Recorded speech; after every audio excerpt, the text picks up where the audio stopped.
안녕하세요. 저 결혼 3년 만에 애 못 낳는다고 이혼당했습니다. 애 못 낳는 것이 이혼 사유도 아닌데 너는 여자가 애도 못 낳으면서 우리 집에 붙어 살려고 하니? 라는 소리를 어림잡아 100번은 들은 것 같습니다. 제가 뭐 쉽다만 껌딱지도 아니고 붙어 살기는 어디에 붙어 산다고 맨날 그런 소리를 하는지요. 결혼 초부터 시부모 애타령의 스트레스가 이만저만이 아니었습니다. 병원에 가서 검사를 받아봤어요.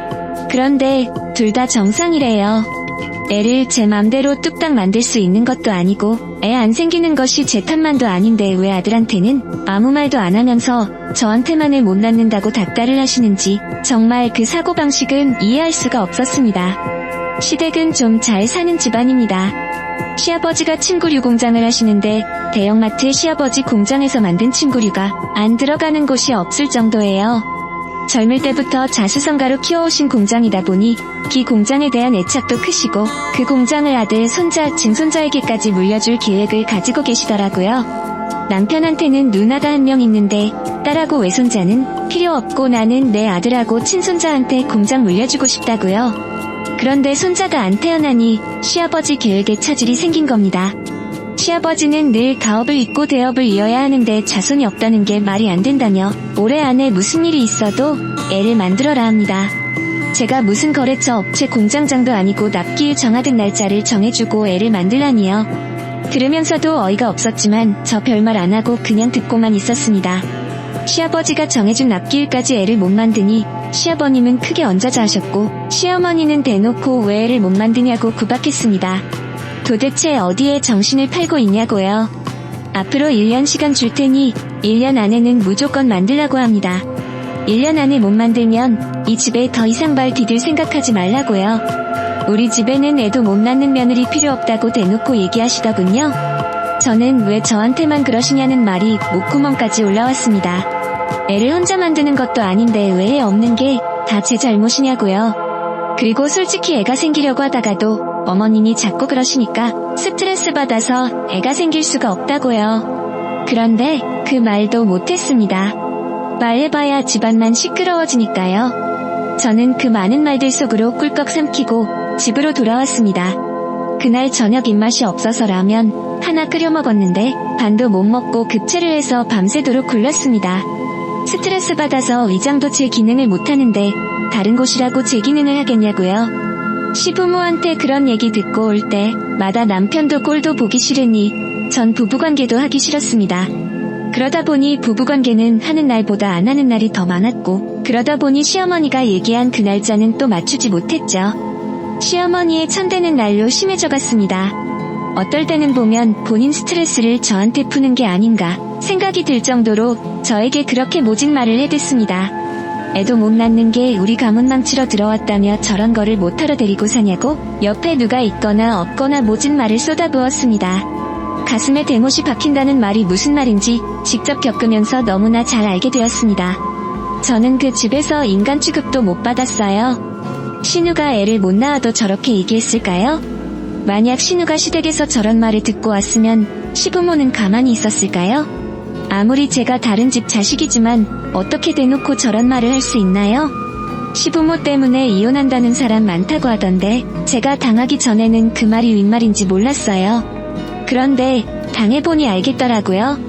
이런 소리까지 들으면서 내가 왜 남편이랑 살아야 되나 싶은 생각이 들었죠. 그런데 이렇게 말로 하는 건 시작에 불과했습니다. 하루는 제가 퇴근하고 들어갔는데 우리 미미가 안 보이는 겁니다. 미미는 제가 결혼하기 전부터 키워온 시추 강아지입니다. 제가 퇴근하면 제 발소리를 알아차리고 문이 열리기도 전에 문 앞에 와서 기다리고 있는 아이였어요. 그런데 제가 문을 열었는데도 반응이 없고 아무리 불러도 나올 생각은 않는 거예요. 집 곳곳을 다 뒤져봤는데도 없었어요. 저는 남편에게 전화했어요. 집에 왔는데 미미가 안 보여. 대혼자 어디 갔을 리도 없는데 어떻게 된 건지 모르겠어. 혹시 이미 못 봤어? 그랬더니 남편이 정말 아무렇지도 않게 미미, 엄마가 다른 사람 줬대 하는 겁니다. 뭐라고? 지금 뭐라고 했어? 제가 잘 못 들었다. 제 귀를 잠깐 의심했습니다. 엄마가 이미 다른 사람 줬다고. 그게 뭔 소리야. 이미를 왜 다른 사람을 줘? 그랬더니 남편은 엄마가 다른 사람 줬는데 왜 나한테 물어봐? 정 궁금하면 엄마한테 물어보든지. 나 지금 바빠. 이러면서 전화를 끊더군요. 저 시어머니한테 전화를 걸었어요. 미미 다른 사람 줬다고 남편이 그러는데 사실이냐고요. 그랬더니 시어머니는 눈도 깜짝 안 하고 그래. 줬다.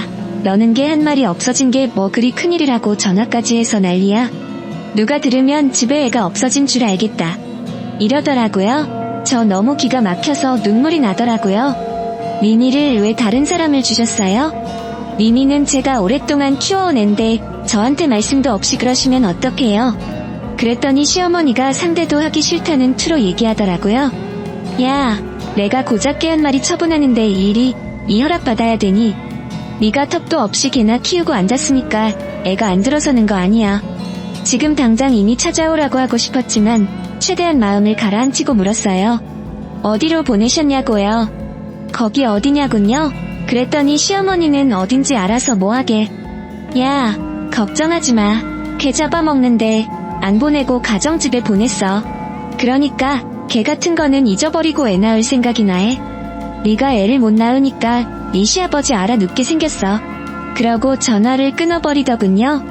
아, 정말 기가 차고 가슴이 턱하니 막혀서 숨도 제대로 안 쉬어졌습니다. 제가 너무나 키우고 싶어 취업하고 첫 월급 받아서 분양받은 아이인데 어떻게 이렇게 말도 없이 애를 보냅니까? 6년 동안 키워온 주인이 안 보이면 우리 미미가 얼마나 낯설고 놀랄까 생각하니 너무 마음이 아팠습니다. 그날 저녁 남편이 들어왔을 때 이미 어디 갔는지 빨리 알아내라고 했습니다. 미미 찾으러 가겠다고요. 그랬더니 뭘 찾아. 그만큼 키웠으면 됐지. 네가 자꾸 그러니까 애가 안 생기잖아. 시어머니하고 똑같은 얘기를 하더군요. 시어머니가 그러는 것도 모자라 남편까지 내 탓을 하니 기가 막혔습니다. 애 안 생기는 게 내 탓이야? 나 혼자 애 만들어. 서로 노력을 해야 애가 생길 거 아니야. 그리고 미미 키우는 거랑 애 생기기는 거랑 무슨 상관인데? 미미가 우리 부부 사이 방해라도 했어? 미미가 우리 집에 있는 게 그렇게 신경 쓰이면 친정에 데려다 줘도 되는데 굳이 나 몰래 다른데 넘겨야 됐었냐고. 왜 이렇게 나를 힘들게 해? 그랬더니 남편은 네가 애를 못 낳으니까 그런 거지. 엄마가 괜히 그래. 그렇게 억울하면 애를 낳던가. 애 안 낳으면 아버지 공장도 나 안 주신대. 누나 주실 거래. 네가 애 못 낳아서 그 공장 누나한테 넘어갔으면 좋겠어. 이게 다 너 때문이잖아 라고 하더군요. 이 인간 진짜 바닥을 보이는구나 싶더군요. 그날 전 남편이 너무 실망스러워서 결혼하고 처음으로 남편이랑 대판 싸웠습니다. 시부모는 나이 많고 옛날 사람이니 그렇다 쳐도 젊은 사람이 어쩜 저런 사고 방식을 가지고 있는지 정말 정내미가 떨어지더군요. 시어머니의 피말리는 행동은 이게 전부가 아니었어요. 하루는 주말에 찾아와서는 이혼 서류를 내밀더군요. 이게 뭐냐고 물었죠. 보면 몰라? 이혼 서류다 하시는 겁니다. 애 못 낳는 건 우리 집에 필요 없으니 못 낳을 것 같으면 더 일찌감치 갈라서 하더군요. 앞으로 6개월 준다고요. 6개월 안에 애 안 들어서면 무조건 이혼시킬 테니 그렇게 알고 있으라더군요. 저 남편을 쳐다봤습니다. 남편하고 시어머니는 서로 벌써 무슨 얘기가 된 건지 남편은 못 들은 척하며 나가버리더군요. 6개월 안에 애를 가지라니요. 제가 결혼한 지 5년, 10년이 된 것도 아니고 왜 느긋하게 못 기다리시고 1년 안에 6개월 안에 시간까지 정해줘가며 애를 낳으라고 닥달을 하는지 저 당장이라도 도장 찍고 이혼 서류 던져주고 나오고 싶었습니다. 이 모든 걸 나 혼자 결정하기에는 너무 힘이 들고 벅차서 언니한테 전화를 했습니다. 너무 억울하고 분하다고요. 미미도 나 몰래 어디 줘버렸고 이 남자랑도 정냄이 떨어진다고요. 전 지금까지 있었던 일들 언니한테 다 얘기했습니다. 제 얘기를 듣고 있는 언니도 너무 기가 막히고 화가 나서 도대체 사람이니? 어떻게 그럴 수가 있어? 를 연발했습니다. 언니도 엄청 화가 났어요. 이서방도 정말 실망이라며 이서방까지 왜 그러냐고 하더군요. 아버지를 설득할 생각을 해야지 어떻게 너한테 그럴 수가 있냐고요. 언니랑 전화하면서 저 펑펑 울었습니다. 그리고 언니한테 물었어요. 시어머니가 이혼하라고 이혼 서류 던지고 가는데 내가 도대체 어떻게 해야 하냐고요. 나는 도저히 어떻게 해야 할지 모르겠다고요. 그냥 도장 찍고 이혼하고 싶다고 했더니 언니가 펄쩍 뛰었습니다. 지금까지 당한 것도 억울한데 뭐하러 이혼 도장을 순순히 찍어줘. 더 시부모가 너한테 그렇게 닥달하는 것도 이혼 사유가 되고 위자료 청구할 수 있어. 더 그냥 순순히 도장 찍으면 너 그 집 가서 구박만 받고 쫓겨나는 거야. 바보같이 그냥 당하고 있지 말고 이 시어머니가 하는 얘기를 녹음이라도 해. 이혼할 때 하더라도 위자료는 받아서 나와. 그런 쪽은 언니가 잘 알아. 오늘부터 증거 자료가 될 수 있는 것들 다 모아디. 알았지? 너무 속상해하지 말고. 역시 언니가 법원 공무원이라 그런지 역시 저하고 생각하는 게 다르더군요. 저는 증거 남기고 위자료에 대해서는 생각지도 못했는데 언니 말대로 하면 그나마 덜 억울할 것 같았습니다. 저는 언니한테 알겠다고 하고 그 후 소형 녹음기 하나를 사서 대시어머니가 들이닥칠 때마다 시어머니가 하는 말들 다 녹음해 두었습니다. 매일 듣는 소리다 보니 들을 때는 그냥 억울하기만 했는데 녹음한 걸 틀어서 제3자의 입장에서 들어보니 정말 가관도 아니더군요. 그 한마디 한마디 어찌 견디고 있었나 제 자신이 신기할 정도였어요. 시어머니의 기막힌 행동은 계속되었죠. 애를 낳지 않는 이상 절대 가만히 있을 사람이 아니죠. 하루는 아가씨들 사진 몇 장을 들고 와서는 저 보란듯이 남편 앉혀두고 얘기하더라고요. 이 아가씨를 봐라. 더 세장가 가야 될지도 몰라서 엄마가 네 짝 알아보고 있어. 세 사람이나 만나봐. 어때? 인물도 보다는 훨씬 낫지? 쟤는 딱 보니까 애 낳기 물 건너갔어. 생긴 것도 부실하게 생겼잖아. 남편은 내 눈치를 보는 듯 힐끗 쳐다보더니 아직 이혼한 것도 아닌데 뭐하러 벌써 이래요. 사진 넣어놔요. 하더군요. 그래도 끝까지 싫다는 말은 안 하더라고요. 그런다고 시어머니가 그만둘 사람도 아닙니다. 저 아가씨는 집안이 어떤 집안이고 신이 나서 설명을 하더라고요. 듣고 싶지도 않은 얘기 듣고 있으려니 너무 비참하고 눈물이 났지만 휴대 그래도 꾹 참고 언니가 시키는 대로 녹음 다 했습니다. 그날 저녁 남편은 시어머니가 제 앞에서 그랬던 것이 마음에 걸렸는지 회를 사가지고 와서 불금인데 술이나 한잔하자고 하더라고요. 남편과 얼굴도 마주하고 싶지 않았지만 저도 그날은 술이 엄청 고프더군요. 그래서 술잔을 받았습니다. 남편이 술을 주면서 얘기하더라고요. 엄마 아버지도 나도 당신이 싫어서 그런 게 아니야. 아버지가 아버지 공장 대누나 말고 나한테 물려주고 싶으시니까 그러시는 거야. 내가 애를 못 낳으면 외손자들만 좋은 일 시키니까 그래서 하시는 말씀이니까 당신이 이해해. 그러니까 우리 다른 생각하지 말고 빨리 애 만들고 애 낳아보자. 그러면 다 평화로워져. 나도 지금 와서 굳이 세장가 가고 싶지 않아. 그럼 애 안 생기면 세장가 가겠다는 거네? 당신한테 내가 그것밖에 안 돼? 당신 나 좋아해서 결혼한 거 아니야? 애 낳으려고 나 데려온 거야? 제가 울면서 얘기를 하니 남편이 미안하다고 자기 마음도 좀 이해를 해달라고 하더라고요. 저 그날 술을 엄청 마셨던 것 같아요. 남편이 소주 3병을 사왔는데 회도 안 먹고 소주만 거의 2병 대 저 혼자 마신 것 같네요. 그동안 술도 고팠고 남편의 사랑도 고팠던 모양입니다. 술에 취해서 몸도 제대로 못 가누는데 술 마시고 남편과 잠자리를 했어요. 오랜만이라 그런지 남편도 저도 그게 다랬던 것 같아요. 다음날 저는 술을 너무 많이 마셔 머리가 깨질 듯이 아파 하루 종일 술병으로 누워있었죠. 남편은 시아버지 공장에 일이 많아서 나가봐야 한다고 나가더라고요. 그런데 점심때쯤 됐을까요? 시어머니가 또 찾아왔어요. 옆에 아가씨 한 명을 데리고 왔더군요. 저는 술도 덜 깬 상태에서 녹음부터 찾아서 녹음기를 눌렀어요. 저는 자다 일어난 모습으로 어떻게 오셨어요? 그리고 저 사람은 누구예요? 하고 물으니 저는 유령인간처럼 본체 만체도 안 하고 아가씨를 데리고 다니면서 집 구경을 시켜주더군요. 여기 우리 아들이 사는 집이야. 저기기는 얘기했지? 애 못 낳아서 서로 이혼하기로 했어. 지금 이 집이 정리가 잘 안 돼서 그런데 여기 들어오면 내가 인테리어 하는 사람 불러다가 집 안 싹 뜯어 고칠 거야. 60평 조금 넘는 평수라 둘이 살기는 충분할 거야. 어때 마음에 들지? 지금 도대체 이게 뭐 하는 짓인가 싶었죠. 사람 집에 있는데 데리고 오는 시어머니나 아직 이혼하지도 않은 남자하고 결혼하겠다고 따라온 그 아가씨나 둘 다 정말 기가 막히더군요. 지금 여기서 뭐 하시는 거예요? 내가 이혼을 해서 이 집을 나간 것도 아니고 사람 살고 있는데 와서 지금 할 짓이냐고요? 내가 언제 이혼한다고 했어요? 뒤에 어머니 한두 번도 아니고 곧 저한테 왜 이러세요? 하고 소리를 질렀더니 시어머니가 세상 친절한 말투로 아가씨 미안해요. 우리 나중에 다시 얘기해요. 하고는 아가씨를 내보내더라고요. 그러고는 저한테 다가와서 너 지금 누구한테 바락바락 대들어?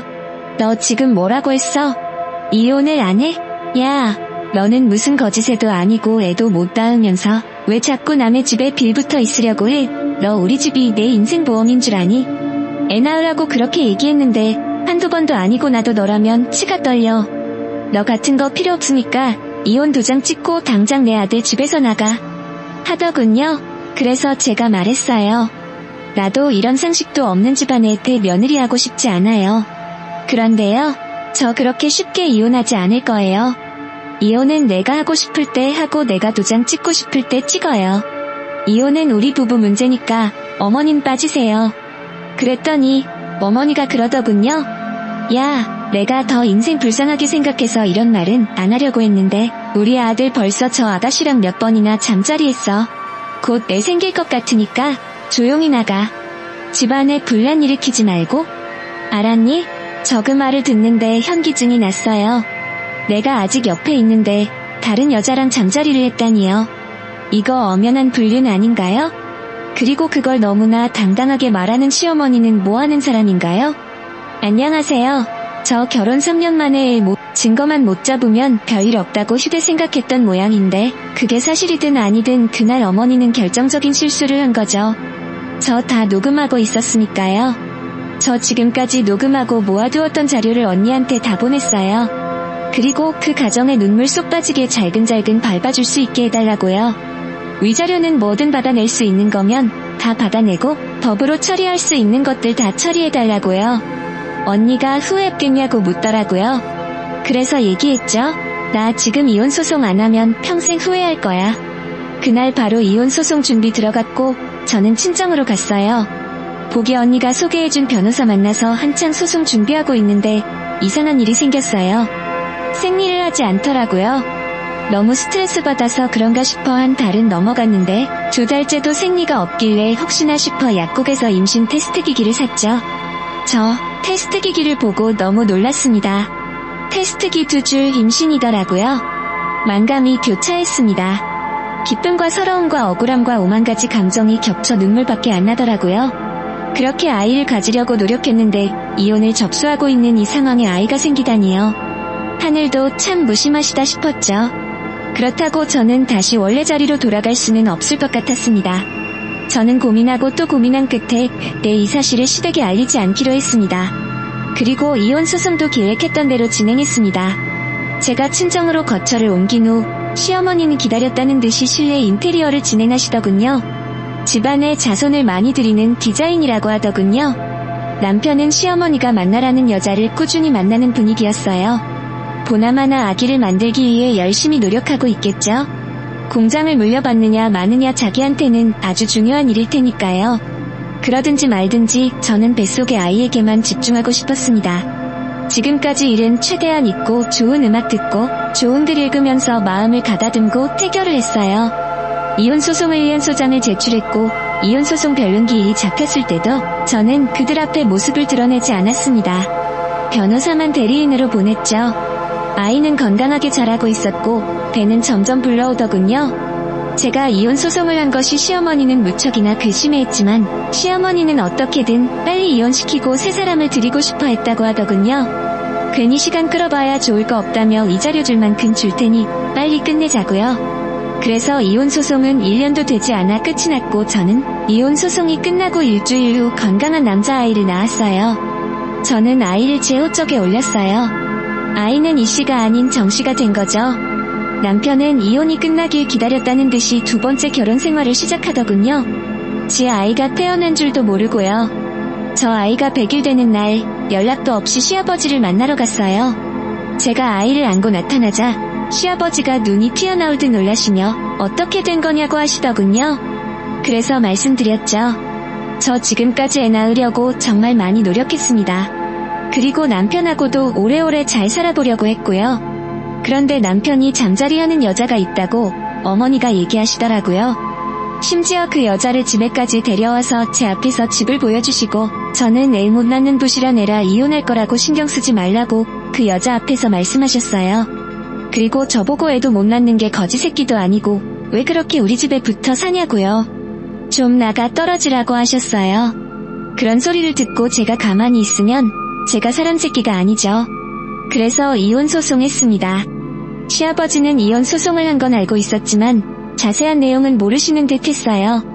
그래서 이혼 소송한 거냐고 네 시애미가 그렇게까지 했냐고 하시더군요. 아들놈도 제정신이 아니라며 노발대발하셨어요. 그래서 제가 말씀드렸죠. 이혼 소송 진행한 후에 아이가 생긴 걸 알게 되었고 시어머니가 자꾸 새 사람을 불러들이시니 저는 제 자리로 돌아갈 수 없었다고요. 그래서 저 혼자 애 낳았다고요. 그랬더니 시아버지가 네가 그런 줄도 모르고 내가 너를 붙잡지도 못했구나. 미안하다 하시더라고요. 그리고 조심스럽게 물으셨어요. 혹시 그 아기 내 손자냐고요. 그래서 제가 말씀드렸죠. 네, 이 아이 아버님 손자 맞습니다. 그래서 데려왔어요. 그랬더니 마음을 탁 놓으시면서 세상에, 그렇구나, 이 아이가 내 손자구나 하시더라고요. 한번 안아봐도 되겠느냐?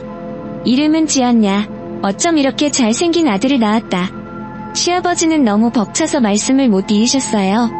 저는 시아버지한테 아이를 안겨드렸죠. 시아버지는 아이를 한참이나 들여다보시면서 잘생겼구나.